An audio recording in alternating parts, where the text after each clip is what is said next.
ಅಮೆರಿಕಾಗ್ ಹೋದ್ಮೇಲೆ ಕನ್ನಡ ಮರ್ತೋಗ್ತೀಯ ಅನ್ನೋರ್ಗೆಲ್ಲ ಈ ರೀಲು. ನಾನು ಅಮೆರಿಕಾಗ್ ಬಂದ್ರು ನಾವು ಫಿಲಮ್ಗೆ ಹೋಗ್ತಾ ಇದೀವಿ, ಯಾವ ಫಿಲಮ್ ಅಂತ ಅಲ್ಲಿ ಹೋದ್ಮೇಲೆ ತೋರಿಸ್ತೀನಿ. ಆದ್ರೆ ನಾವು ಅವ್ರ ಫ್ಯಾನು ಇವ್ರ ಫ್ಯಾನು ಅನ್ನೋದು ಬಿಟ್ಟು ಎಲ್ಲರೂ ಕನ್ನಡ ಫಿಲಮ್ ನೋಡ್ಬೇಕು, ಅದೇ ಮುಖ್ಯವಾದ ಉದ್ದೇಶ. ಕನ್ನಡ ಮೂವಿನ ಎಲ್ರಿಗೂ ಪರಿಚಯ ಮಾಡಿಸೋಣ, ಏನಂತೀರಾ?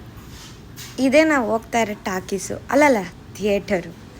ಇದು ಥಿಯೇಟ್ರ್ ಎಂಟ್ರೆನ್ಸಿಂದ ಮುಂದಕ್ಕೆ ಹೋದರೆ ಅಲ್ಲಿ ಒಂದು ಲಾಬಿ ಥರ ಮಾಡಿದ್ದಾರೆ. ಅಲ್ಲಿ ಡಿಫ್ರೆಂಟ್ ಸ್ಕ್ರೀನ್ಸ್ ಇತ್ತು. ಆದರೆ ನಾವು ಆಲ್ಮೋಸ್ಟ್ 5 minutes ಲೇಟ್ ಆಗಿದ್ದರಿಂದ ಬೇಗ ಹೋಗ್ತಾ ಇದ್ವಿ. ಡೋರ್ ಓಪನ್ ಮಾಡಿದ ತಕ್ಷಣ ಮೂವಿದು ಡೈಲಾಗ್ ಕೇಳಿ 1 second ಬೇಜಾರಾಯಿತು, ಬಟ್ ಇಟ್ಸ್ ಓಕೆ.